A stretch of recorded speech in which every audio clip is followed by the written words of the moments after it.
A plus റൂമിലേക്ക് സ്വാഗതം.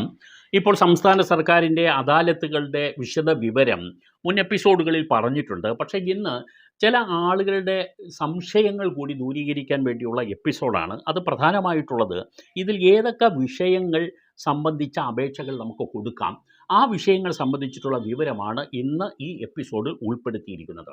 കഴിഞ്ഞ എപ്പിസോഡിൽ ഏതൊക്കെ വിഷയങ്ങൾ പരിഗണിക്കില്ല എന്നുള്ള കാര്യവും പറഞ്ഞിരുന്നു. അപ്പോൾ പരിഗണിക്കുന്ന വിഷയങ്ങൾ നിങ്ങൾ അറിഞ്ഞിരിക്കുക.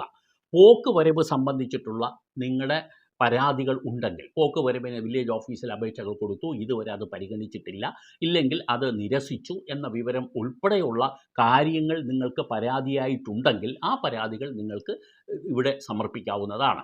അതിർത്തി നിർണയം സംബന്ധിച്ചിട്ടുള്ള പരാതികൾ നിങ്ങൾക്ക് കൊടുക്കാം. അതിർത്തി നിർണയിച്ചിട്ടുള്ളതിൽ പിഴവ് വന്നിട്ടുണ്ടെങ്കിൽ നിങ്ങൾക്ക് പരാതിയായി കൊടുക്കാം. അതിർത്തി നിർണയിക്കാൻ വേണ്ടി അപേക്ഷ കൊടുത്തിട്ട് നാളിതുവരെ അതിർത്തി നിർണയിച്ച് കിട്ടിയില്ലെങ്കിൽ അതിൻ്റെ പരാതി കൊടുക്കാം. പ്രധാനമായും നിങ്ങൾ ഓർക്കുക, അനധികൃത നിർമ്മാണം, പലപ്പോഴും കെട്ടിടങ്ങളും വീടുകളും ഒക്കെ തന്നെ അനധികൃതമായി നിർമ്മിക്കുകയും നിങ്ങൾ അതിനെതിരെ പരാതികൾ കൊടുത്തിട്ടുണ്ടെങ്കിൽ ആ പരാതി സമയബന്ധിതമായി നടപടി എടുക്കാതിരുന്നാൽ, ഇല്ലെങ്കിൽ എടുത്ത നടപടിയിൽ നിങ്ങൾ തൃപ്തരല്ലെങ്കിൽ ഈ അദാലത്തിൽ നിങ്ങൾക്ക് അത് ഒരു വിഷയമായി അവതരിപ്പിക്കാം. രേഖാമൂലം നിങ്ങൾ എഴുതി കൊടുക്കേണ്ടതുണ്ട് എന്ന് ഓർത്തിരിക്കുക. ഇല്ലെങ്കിൽ നിങ്ങളുടെ കെട്ടിടം അനധികൃത നിർമ്മാണമാണ് എന്ന് കരുതി, ഇല്ലെങ്കിൽ പ്ലാനിൽ നിന്ന് ഡീവിയേറ്റ് ചെയ്താണ് നിർമ്മിച്ചിരിക്കുന്നത് എന്ന് കരുതി ഈ ലോക്കൽ ബോഡികൾ, പഞ്ചായത്ത്, മുനിസിപ്പാലിറ്റി, കോർപ്പറേഷൻ തുടങ്ങിയ സ്ഥാപനങ്ങളിൽ നിന്ന് നിങ്ങൾക്ക് നോട്ടീസ് കിട്ടിയിട്ടുണ്ടെങ്കിൽ, സ്റ്റോപ്പ് മെമ്മോ ഉൾപ്പെടെ നോട്ടീസ് കിട്ടിയിട്ടുണ്ടെങ്കിൽ ആ വിഷയം നിങ്ങൾക്ക് ഈ അദാലത്തിൽ ശ്രദ്ധയിൽ കൊണ്ടുവരാം, രേഖാമൂലം കൊടുക്കണം.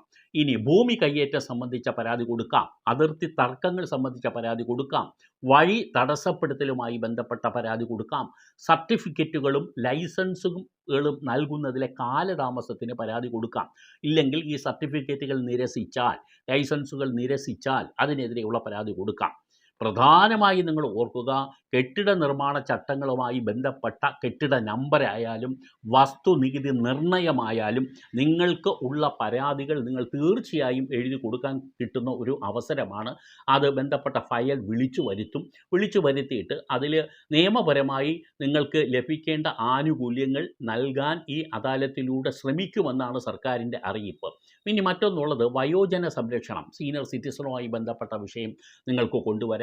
ഏതെങ്കിലും സീനിയർ സിറ്റിസനെ ബന്ധുക്കൾ സംരക്ഷിക്കുന്നില്ല എന്ന സംബന്ധിച്ച പരാതികളുണ്ടെങ്കിൽ അത് നിങ്ങൾക്ക് കൊണ്ടുവരാം.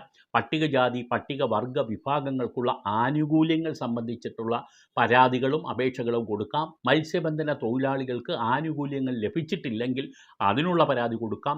ശാരീരിക, ബുദ്ധി, മാനസിക വെല്ലുവിളി നേരിടുന്നവരുടെ പുനരധിവാസം സംബന്ധിച്ചിട്ടുള്ള അപേക്ഷകൾ നിങ്ങൾക്ക് കൊടുക്കാം.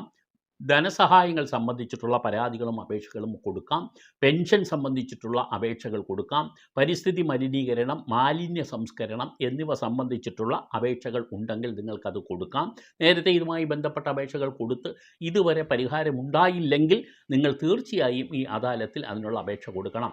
റേഷൻ കാർഡ് APL നിന്നും BPLലേക്ക് മാറുന്നതിന് വേണ്ടി നിങ്ങൾ അപേക്ഷ കൊടുത്തു, അത് ഇതുവരെ നിങ്ങൾക്ക് പരിഹരിച്ച് കിട്ടിയില്ലെങ്കിൽ അത് നിങ്ങൾക്കൊരു അപേക്ഷയായി കൊണ്ടുവരാം.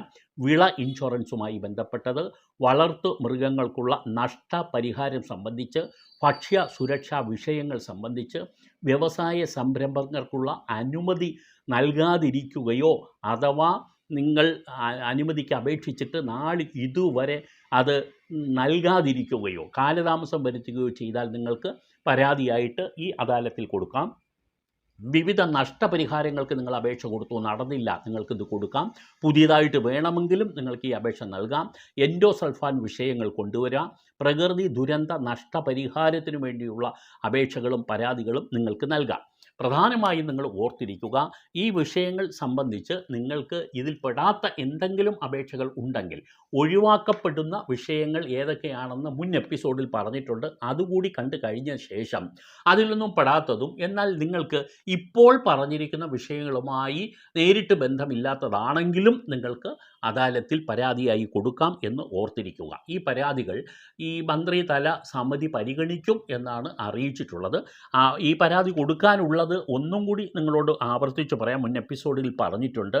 അത് നിങ്ങൾ കൊടുക്കേണ്ടത് ഓൺലൈൻ ആണെങ്കിൽ നിങ്ങൾ ഇത് കൊടുക്കാൻ ഉള്ളത് karuthal.kerala.gov.in എന്നുള്ള പോർട്ടലിലാണ് നിങ്ങൾ കൊടുക്കാനുള്ളത്. നേരിട്ട് കൊടുക്കാൻ ഉദ്ദേശിക്കുന്നവർ താലൂക്ക് ഓഫീസിൽ കൊണ്ട് കൊടുക്കാം, അക്ഷയ കേന്ദ്രങ്ങളിലും കൊടുക്കാം. ഇങ്ങനെ കൊടുക്കുന്നവർക്ക് പിന്നെ നിങ്ങൾക്ക് അത് അക്നോളജ്മെൻറ്റ് സ്ലിപ്പ് നിങ്ങൾക്ക് കിട്ടുകയും ചെയ്യും.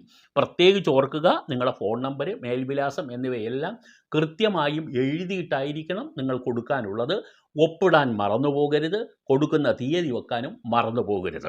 ഇത്തരം വിവരങ്ങൾ ഇനിയും ഈ അദാലത്തുമായി ബന്ധപ്പെട്ട് വരുന്നത് നിങ്ങളുടെ ശ്രദ്ധയിൽ കൊണ്ടുവരുന്നുണ്ട്. ചാനൽ സബ്സ്ക്രൈബ് ചെയ്യാനും ഷെയർ ചെയ്യാനും ലൈക്ക് ചെയ്യാനും മറക്കാതിരിക്കുക. നന്ദി.